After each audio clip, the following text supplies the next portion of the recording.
Hey everybody, today's video I'm going to talk about part 2 of the Diminished video that I did for dominant 7 chords. This is a good way to look at altered dominance, and you have to remember that when you play chord voicings, regardless of the voicing, you have to be aware of how loud each voice in that chord voicing is, because that does affect the way that it works in the cadence.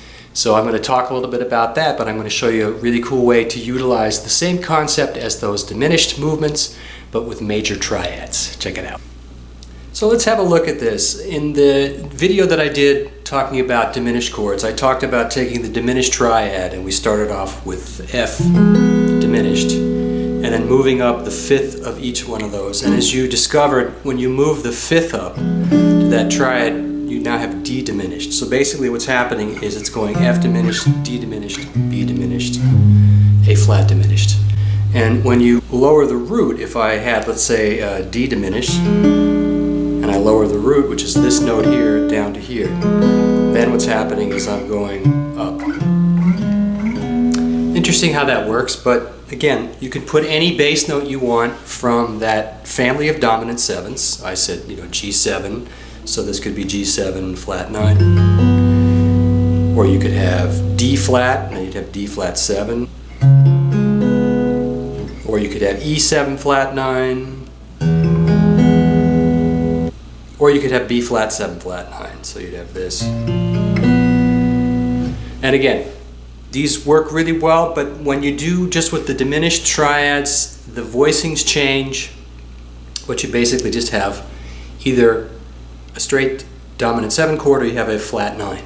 Now what you could do to make it more interesting, and this is something I got from Joe DiOrio, is take the root triad of all those dominant 7s. So we're going to take G major, B flat major, D flat major, and E major.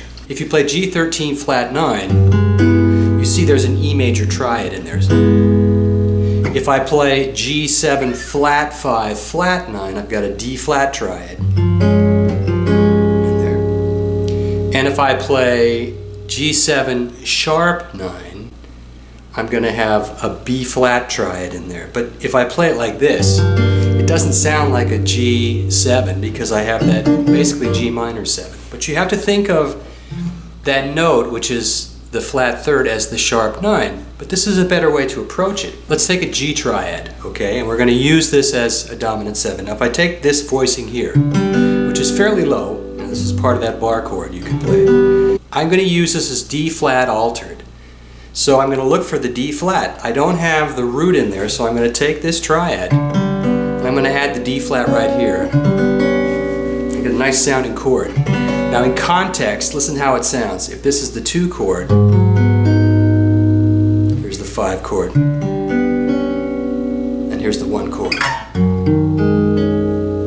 Nice sound. Now check it out, I have another thing I could do. I talked about having another alteration, and we have open strings available to us. So I have the open E string, which just happens to be the sharp 9. If I take the G triad, and I put the D flat on top, I can also add the open E. So now I have this.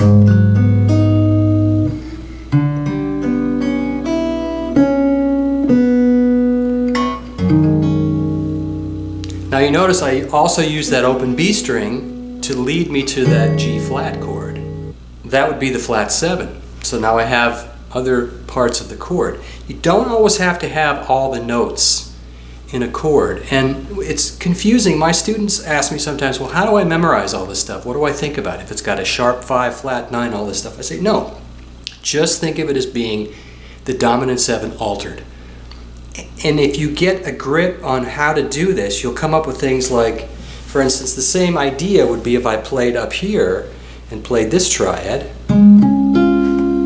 which is D flat, and I put G up here. Now I'm going to use that as my G7 altered.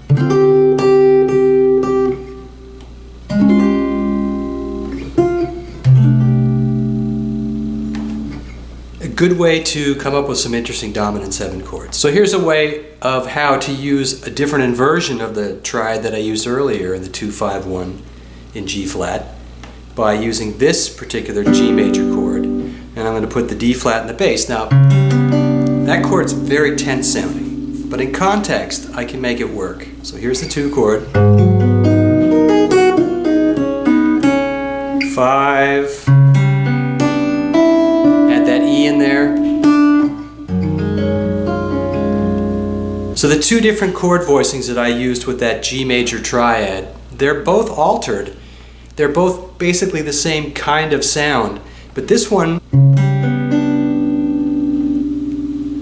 is much more tense than this one. And I said at the beginning of the video, you have to listen to how loud you play each voice. So I'm playing each individual voice separately in an arpeggiated kind of thing, being cognizant of how those things sound. Because if you had cellos, violas, violins, you'd want to give each and every string section player a dynamic marking in order that the chord would function the way you wanted it to. That the tense notes that needed to come out or outline the harmonic movement are clear. So these are things that you want to think about whenever you're playing any voicing, whether it's this C major 7 or it's this D7 altered.